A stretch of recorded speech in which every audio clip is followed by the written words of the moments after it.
Assalamualaikum warahmatullahi wabarakatuh. Perkenalkan, nama saya Fadia Jayadira Utami. Di sini saya akan membahas mengenai pertemuan kuis ke-8.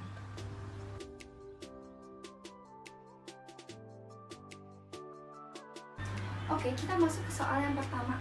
Jelaskan yang Anda ketahui mengenai proses audit sejak tahap penilaian risiko, respon atas risiko, sampai tahap pelaporan.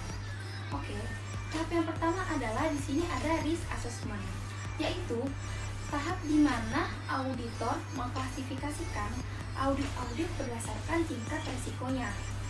Kemudian, auditor merancangkan strategi audit yang sebaiknya dilakukan. Lalu, di sini ada tahap yang kedua, yaitu risk response. Adalah tahap di mana auditor merancang prosedur audit berdasarkan risiko dari audit dan melakukan prosedur auditing tersebut guna menekan tingkat risiko sampai pada kewajaran yang dapat diterima baik oleh perusahaan maupun auditor. Lalu di sini ada tahap yang ketiga, yaitu reporting. Tahap ini di mana auditor mengevaluasi prosedur yang dilakukan untuk menangani resiko-resiko audit tersebut. Apakah sudah cukup atau masih ada yang harus diperbaiki? Jika ada, maka auditor akan melakukan risk assessment kembali pada audit-audit tertentu yang memerlukan penilaian ulang. Dan jika prosedur auditing yang dilakukan dirasa sudah cukup, maka auditor akan menyiapkan report atas kegiatan audit yang telah dilakukan. Lalu kita masuk ke nomor yang kedua. Apa saja yang Anda tanyakan pada saat wawancara atau tanya jawab dengan direktur keuangan audit Anda, dan buatlah daftar pertanyaannya. Yang pertama, menurut saya akan menanyakan tentang bukti-bukti dari laporan keuangan yang telah dibuat PT Waskita Karya tersebut. Lalu saya juga akan menanyakan mengenai prosedur-prosedur yang digunakan perusahaan dalam menyusun laporan keuangan. Baik, kita masuk ke soal 2B. Bagaimana cara Anda melakukan yang telah Anda peroleh dan buatlah analisisnya dalam Excel. Oke, dari gambar berikut, analiti tes laba PT Waskita Karya. Pada laporan keuangan tahun 2008 terdapat salah saji di tahun 2005, yaitu sebesar 5 miliar. Sedangkan aset pada tahun 2005 ini yaitu sebesar 1,6 triliun. Lalu dalam laporan keuangannya tercatat pada tahun 2008 memperoleh laba sebesar 163,4 miliar. Sedangkan pada tahun 2009 memperoleh laba sebesar 307,1 miliar.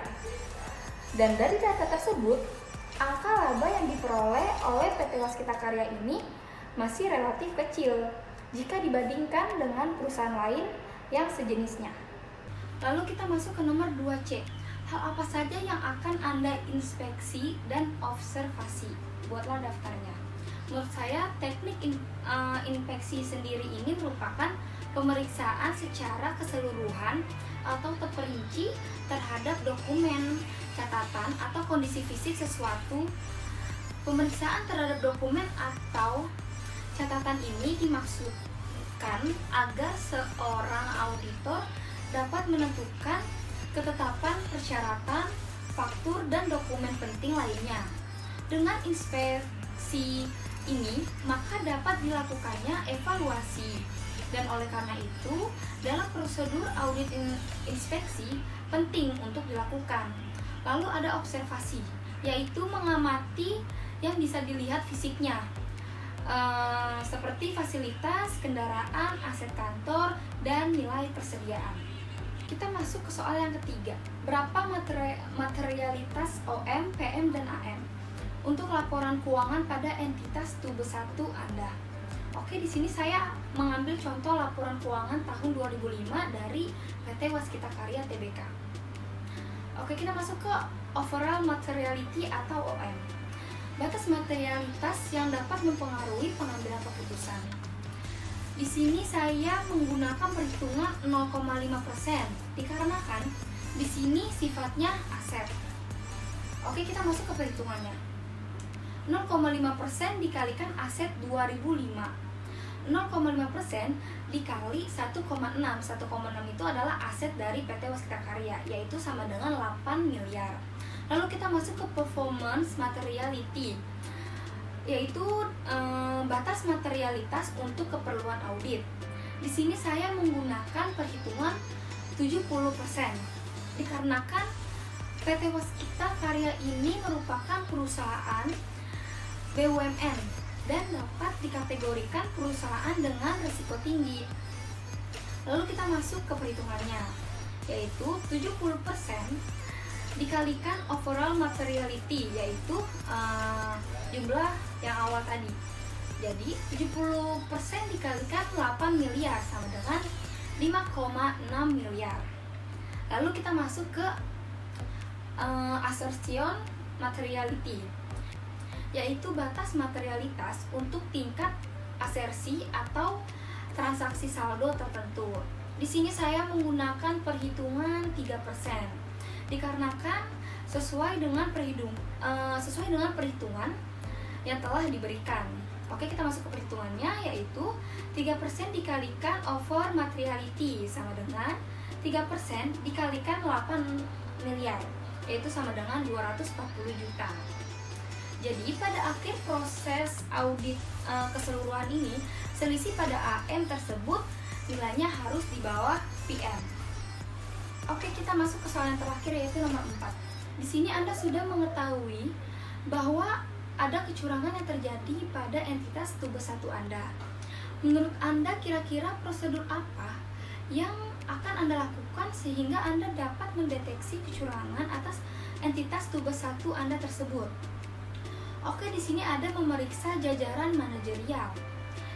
Pada teknik ini digunakan untuk mengetahui siapa-siapa saja yang bertanggung jawab terhadap laporan keuangan yang diterbitkan perusahaan. Lalu di sini ada penyelidikan, yaitu digunakan untuk mencari tahu bahwa kebenaran dari laporan keuangan tersebut yang dapat dilakukan dengan memeriksa seluruh bukti-bukti transaksi. Lalu di sini ada perhitungan ulang. Setelah mendapati bukti-bukti itu, lalu kita melakukan pembenaran dari laporan keuangan tersebut. Lalu di sini juga ada prosedur analitik, yaitu proses mengevaluasi informasi keuangan melalui analisis tren, rasio, atau hubungan antara data termasuk data keuangan dan non-keuangan. Jika ditemukan adanya kejanggalan dari laporan keuangan PT Waskita Karya Tbk ini, maka harus dilakukan pengkajian ulang lebih rinci. Demikian presentasi dari saya. Sekian dan terima kasih. Wassalamualaikum warahmatullahi wabarakatuh. Bye.